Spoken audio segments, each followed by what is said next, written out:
course you're gonna have to do project. You have all that heavy data in one file, and all your other projects reference that. All your other, you may have SCD, you may have construction plans, you may have architectural plans, you may have landscape plans. They can all reference that same surface instead of everyone having copies of it, polylines of it, weighing your drawing down. That's the purpose of it. And more particular for your project going forward, it's not just for the existing surface. You're going to want those data shortcuts when you make your sheets. So you can bring in your roadway grading into those sheets. You can bring in your pipe networks into those sheets, your alignments and profiles, and just start labeling up your sheets. So do you just like set the working folder as like your C drive, like where you put everything? I'll go through that all once we begin, all right? Because I'm going to do a lot more in Civil 3D today to take you to the next level, which is getting a roadway design. And that's our next task, if you look at thing. But what other questions do you guys have for what we have done so far? And this could be report-based, map preparing based, Civil 3D based, whatever calculation, the hydrology.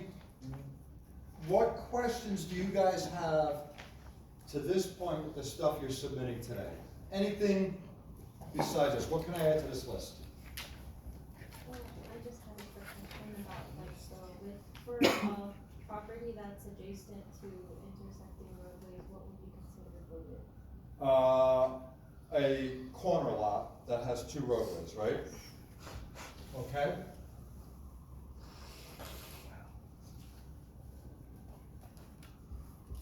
What other questions do we have?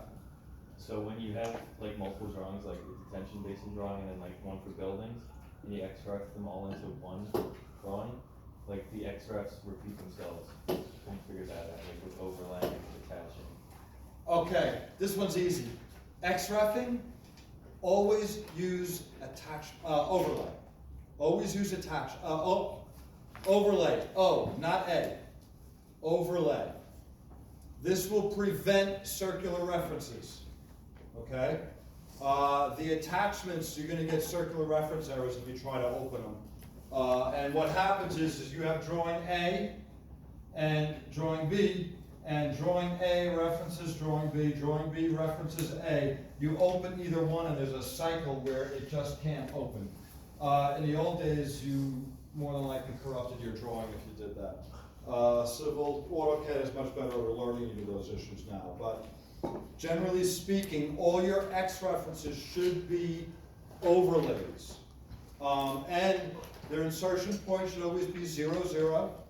Rotation should always be 0, and the scale should always be 1 for all three axes. Could you go over that again? What's the difference between a roadway and a path? That's a little more. Actually, an overlay means if I put the overlay in to this drawing, and I bring this into here, the overlay goes alone, it doesn't bring along this. If I have an attachment and I insert this, I attach the green to the black, and then I XREF again, they're all going. So that's the difference between overlay and attachment. Overlay, if I have my subdivision with only the property lines, and I XREF in the existing property lines, if it's an overlay, when I bring the subdivision into my sheets, I get this. If it's an attachment, when I XREF it into my sheets, I get a both. So this is where, when you keep tagging along that excess one, and I'll show you guys how to change it all very quickly in here.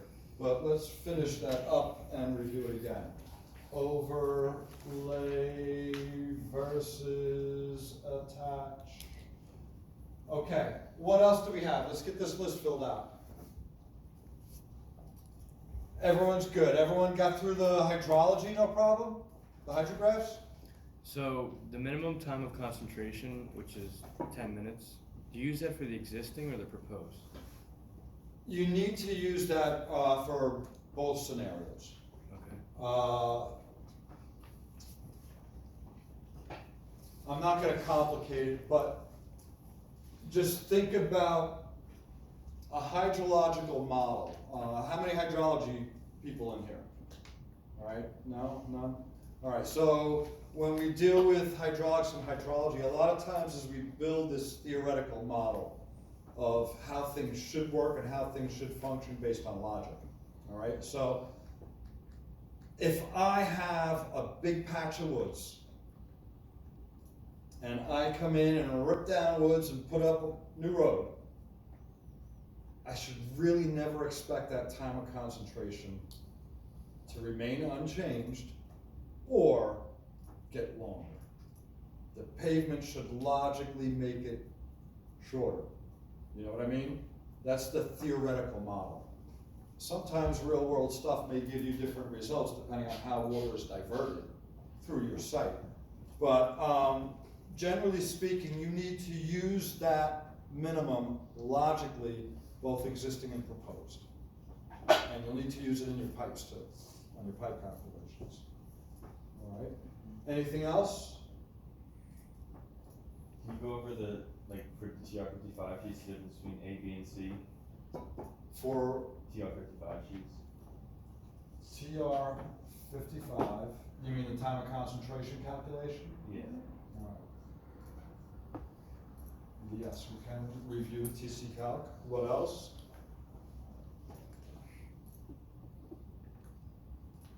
All right, that's it. No more questions are allowed. All right. So.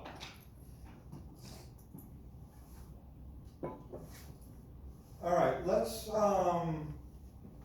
start here. Your corner lots.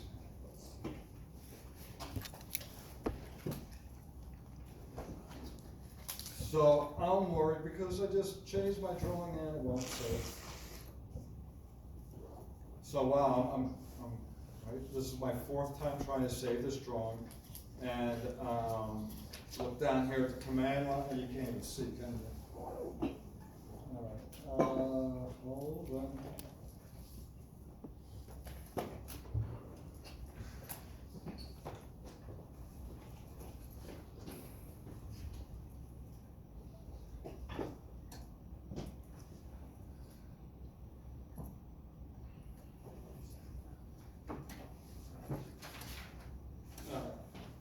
I don't think it's gonna get much better.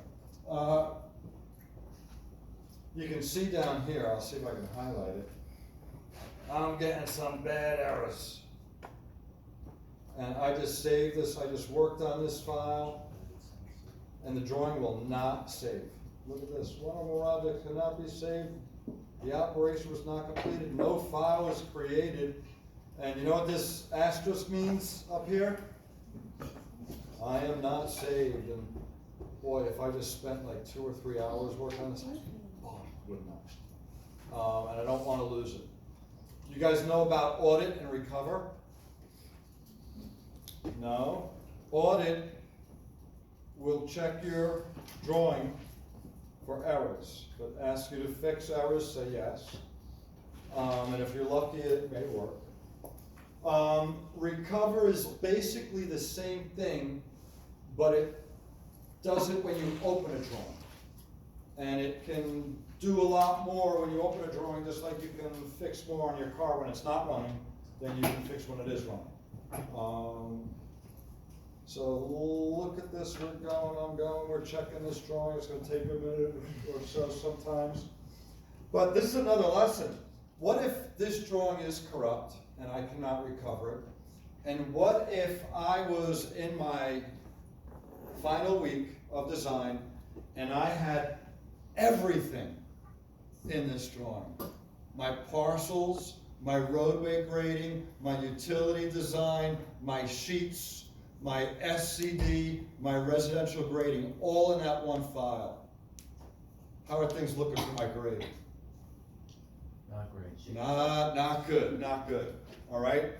I'm asking you guys to separate your files and your work per task. I'm telling you when to make new files, partially because of this.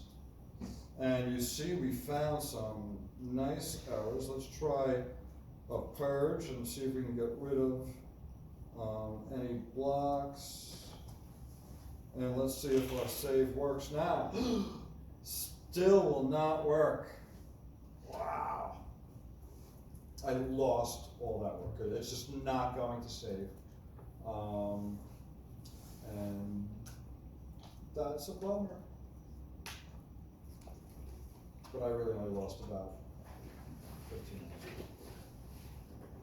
So in file corrupts, there's really nothing you can do about it? Sometimes there is, sometimes there isn't. So what makes a file that corrupted? Poor data management. Like insertion of references? It could be circular references, but again, AutoCAD is kind of good with that. It could be that you have just so much data in there.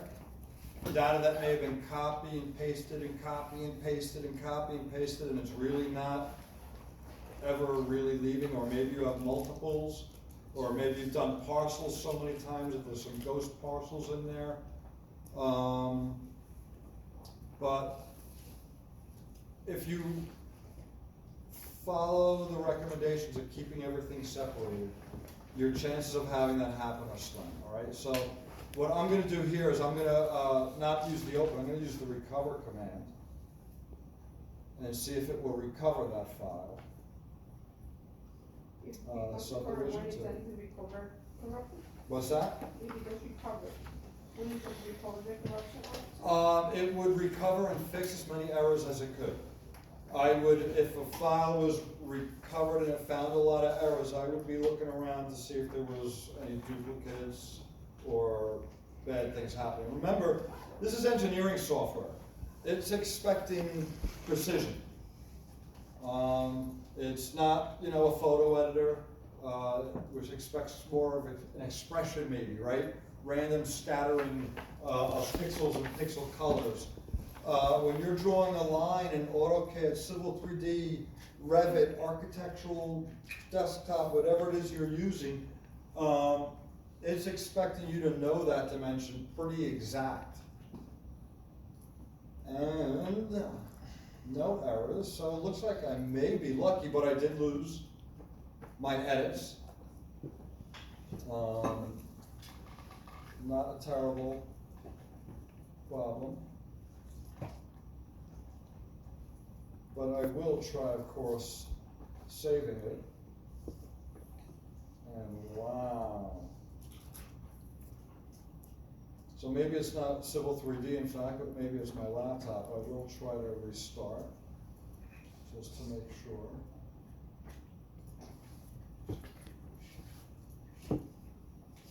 It's like television in the old days. Every once in a while, television would literally just go out, and your TV would turn into a snow of screen, sea of snow. I guess if you have cable, you still know what that's like sometimes. Or even satellites. Hey, you guys remember your 260? Your Revit structures? Here's a sludge dock. And this is all part of what we do, right? This is actually, not many firms really do stuff like this, but traditional land development firms. But if you got into reality capture, surveying, and stuff like that, you might find those opportunities if you enjoyed. Anyone enjoy using Revit when in 260? I like the better than I taught 260 once, and as soon as I did it, I knew that I had to teach Civil 3D first. Because when you go to print in AutoCAD, it's a task. And teaching it for the first time, different viewports, view scales, annotated features, auto scaling, font sizes, pens and pen widths and all that stuff. In Revit, it's basically just set up that one thing, you drag it into your sheet and boom, you print, and it's like, so people would get upset if you went to, or have a much more of a tough time, not get upset, but have a much tougher time start with Revit going to AutoCAD and vice versa. But they are very different programs. They both have their pros and cons.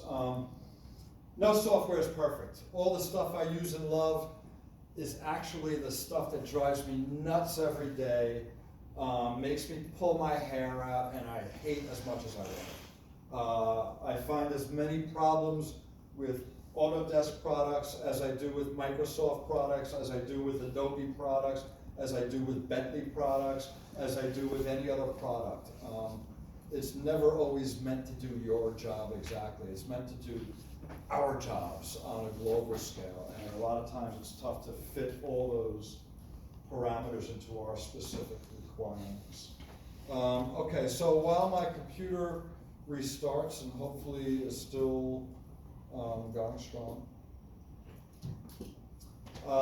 we're going to review again our roadway design. And I gave 3 components last week that Civil 3D needs to do a roadway design. What were that? Alignment profile and elevations. An assembly. Something. An assembly is just a typical cross section for a roadway. That's all it is. In Land Desktop, we called it a template. I forget what Inroads calls it. I think they call it a section. But it's a typical roadway section. I gave you guys your typical roadway cross section, right? We have our center line. We have our pavement, and you're going to use 3 layers.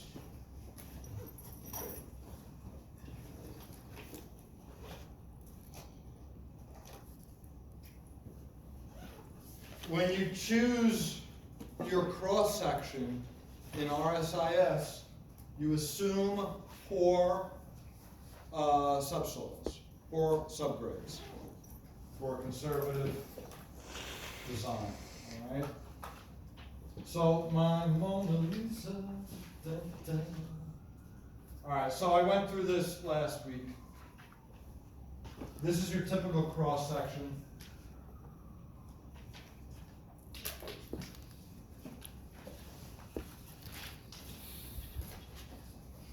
Okay, you all should know this by now, but what does the state say our right-of-way has to be? Is it 5 feet? What was the second? 50. 50 feet. Alright, so All right. And that is the property to property. That is not the pavement. Right? This would be our cartway.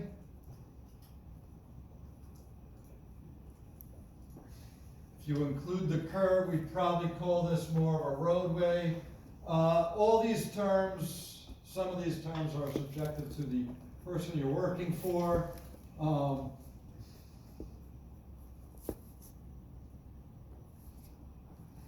right, and this is our grass median, or our grass area. In a more urban or commercial or retail setting, we probably have a sidewalk here, right? But not in this residential setting.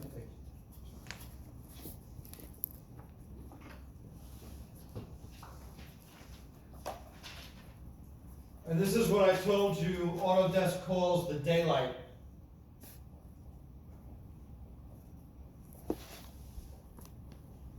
And we need that so when we build our 3D model, we can actually connect our roadway back to the existing dirt.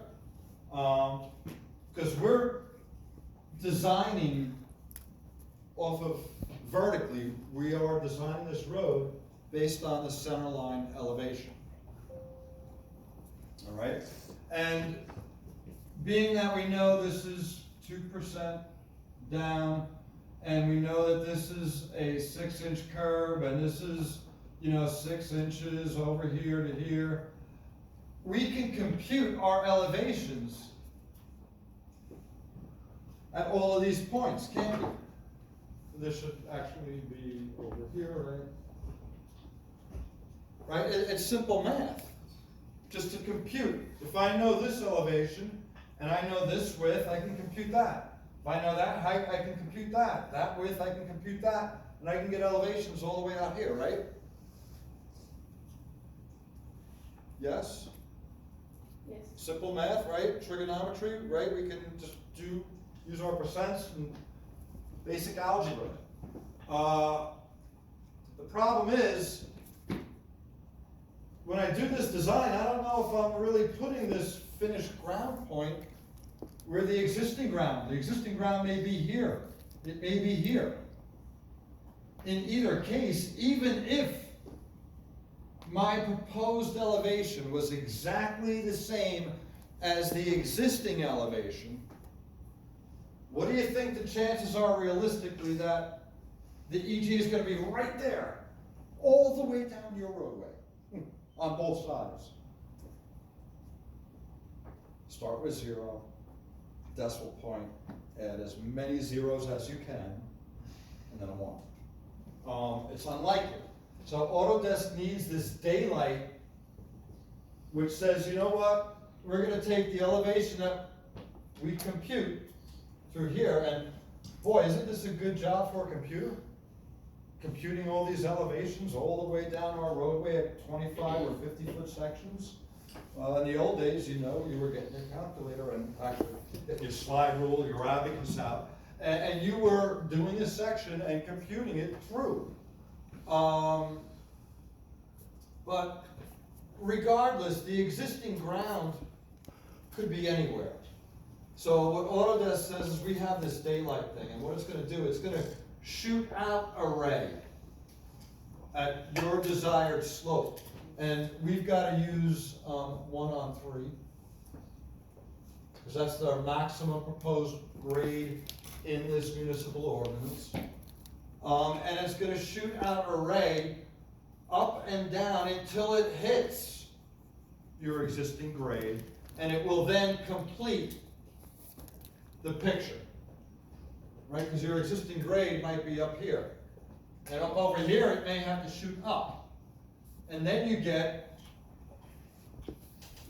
an idea of what is happening from existing to proposed conditions, and you are now able to compute that point over here, and you're able to get a full 3D model that will start at your design elevation and then connect to your existing grade. So this is our typical section. Your cartway is defined in RSIS, your width. So in the streets or the streets chapter. So that's our typical section.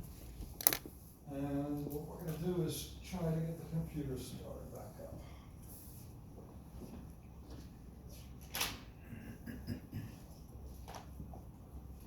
Come on, you can do it. Brown marker? You got borrow from? Not here? No? No, it's me. Ah.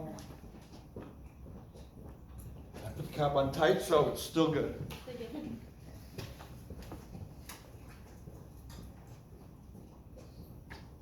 All right, corner lot. While this is starting, let's see if we can depict a corner lot.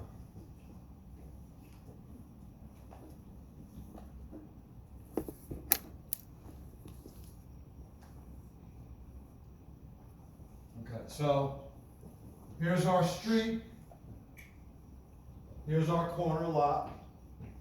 You have a front yard. What I told you is every lot line fronting a street is a front yard. So in this case, your front yard setback is all the way through both streets. If there was a street down here, it would continue down this way. And you would have 3 front yards and 1 rear yard. in this scenario, you have two front yards, side yard, and a rear yard. You'd probably call the rear yard the one to the rear of the house, you know? If it's diagonal, flip a coin, whatever one you want, whichever one works for the layout. It's, you know, it's up to, but that would be a typical, building envelope for this lot. Now, this building envelope is not the lot setback that we're calling out for each lot in your map. What you should be calling out, and I'm gonna put my driveway over on this side.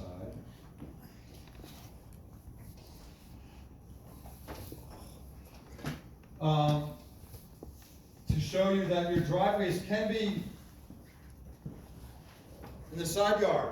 There's a 5-foot minimum for a driveway to a property line. Driveway does not have to be in the building envelope.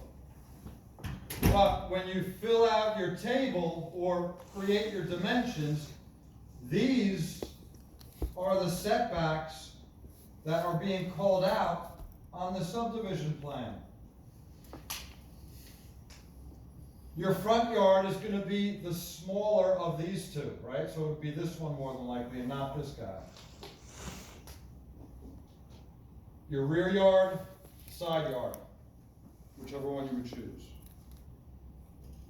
Okay?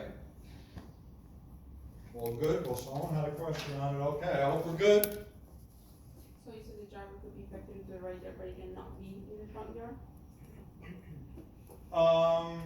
I'm gonna go through the driveways. We're gonna do all side loading driveways. We're not gonna do front loading driveways. It's the lots are too big to really have that kind of a development. These are more than likely gonna turn into McMansion type of properties, where you're gonna get, you know, literally $1 million homes on them. People are gonna buy the property, they're gonna hire an architect, they're gonna build their dream home, and they're gonna come in here and file for another application once they get that dream home with the proper driveway. But this is the driveway we're gonna use. I'll dimension this all out. I think I already did in our zoning table. Question, did I give you guys a size for the house? Yeah, what was it again? Just to review? 5,000 square feet, 80 feet side, one side is 80 feet. and one side had to be 80 feet. And then you compute the 16.5. 52.5? 62. Okay. So, typical corner lot, typical subdivision. Let us look at that driveway.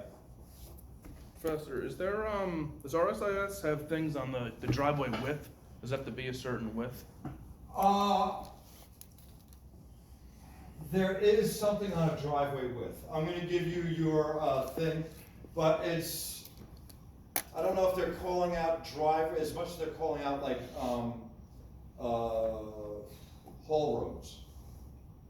They don't really get specifically into an individual, single-family home driveway. All right, so this is our building, and that's our street. What we're gonna do is put in a driveway. This will, of course, connect to the street. But what you're gonna do is put in 30, and this is actually shorter.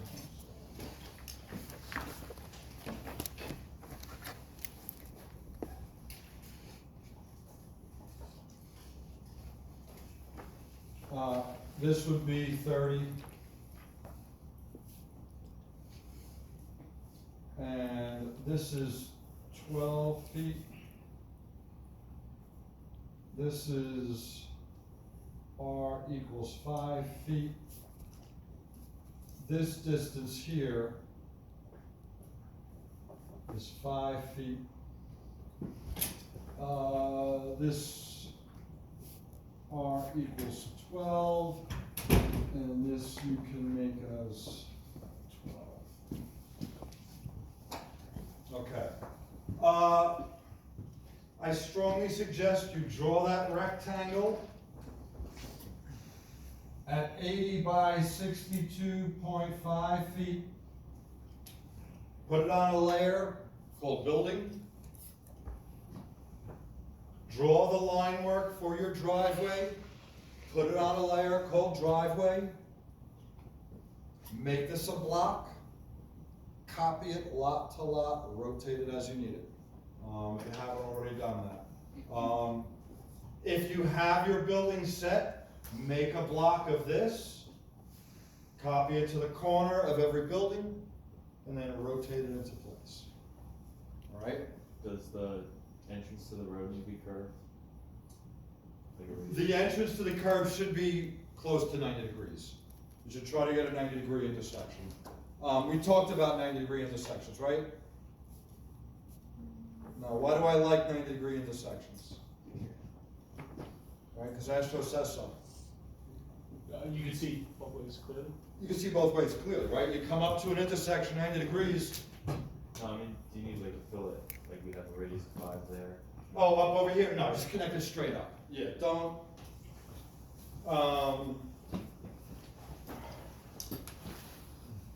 Don't detail more than you need. Don't model more than you need. Don't design more than you need.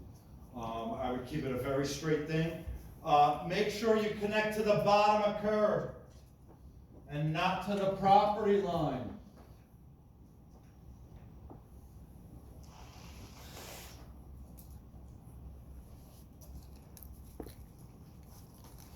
Right, I get a lot of people who connect their driveways to the right of way, and it's like, all right, so they're gonna drive over grass, to get over into the road. All right? Don't worry, again, for this submission. But that's generally what happens. And again, this is illustrating what I said in the beginning. In most single-family zones, the township owns, you know, it could be 8 to 12 feet, depending on the width of the roadway. All right. So, yes. What can we reference for like street shaping, like curb shaping, like? RSIS has the shape of your curb, Okay. and it has your cross sections that I drew, and it should have all that information for you. Like, you know, like for our streets when they exit and enter our properties from like. When you're tying your new road into an existing road. Yeah, like Okay. those curbs. There are dimensions for the curb returns, they call it, look for that in RSIS. And then, also the right-of-way return. Okay, thanks. All right, so we're gonna try to open up this ill-fated file. Are we good with this? Okay, that's all right. Remember, in your project, I'm gonna ask you to copy this and move it around through the thing and use the same building shape, the same driveway shape through every lot to make your life easier, especially as we move towards grading.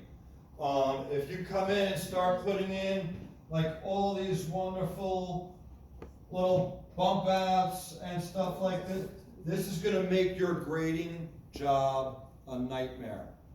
Dealing with this stuff. Not a nightmare, but a lot more difficult. So keep it very simple, nice box, use the same one on every lot. All right, so let's do a quick Control-S. No, this file is kaput. So. Let me ask you something then, what's the point of going through all this struggle if you're saying that people end up being able to design themselves and get that for themselves? Most people don't have these issues. People who manage their data and take care of their files don't have this issue. No, I no, left no, my no, computer open, I put it into hibernate a few times, and I ran civil, that's my fault. That's why this is happening to me. I'm talking about, like, as an engineer, the design of the laws, if you say that people end up getting a new design for their own greenhouses and Oh. get a new approval. What about that? So why did we go through trouble of designing driveways and? Oh, designing- because we have to demonstrate to the town that these property lines are feasible. That you can fit an appropriately sized home, a driveway. They'll wanna see that, you know, is there, will these homes sell? You know, in this wide open neighborhood of $1 million homes, they're gonna wanna keep it the same.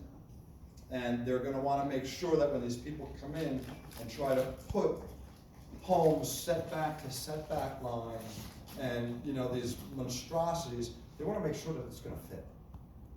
And sometimes you can use those zoning things to get things up.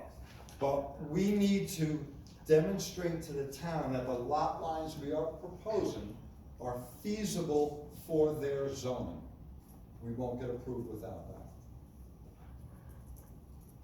When you do subdivision plans, is that what you do then typically? Do you put like a set, like just theoretical home and driveway on each lot? Again, it depends on the development application. Sometimes on a smaller job or maybe a big project from a national company, they may come in and try to get approval in mass of the homes, the roads, storm, water, and sanitary. In our case, I said, and this is where you may have missed it, but our developer is coming in and proposing the property lines, the road, storm, water, and sanitary. After that, his job is done, he can get off his bonding, and then he can sell these lots. And then bond each lot, and it's less money tied up for him for years to come. Because if he were to build and get this all approved at once, the residential grading and this, he would need an architectural plan for every lot, grading plan for every lot, real grading plan, with the actual driveway, everything that's going in there. And he's gonna sit on his bonding money until every one of these sells. What if they don't sell for 5 years? What if there's an economic and they don't sell for 20 years? You could have, you know, millions of dollars in the bank, in the town's bank. So, with the way that this, and in this area of northern New Jersey, most of the municipal ordinances are written the same, where this type of development is permitted, or this type of development application is permitted and allowed, because of the uncertainty of selling the homes, depending on the economy. You guys have all heard of the developers going bankrupt, right? Right? You know, developers go bankrupt, it's like a big cycle. That's half of their life cycle. And that's because sometimes they get stuck where when the economy is riding really high, well, this property looks pretty, you know, pretty good at $500,000 an acre, right? And he's going and he buys it and he starts building it.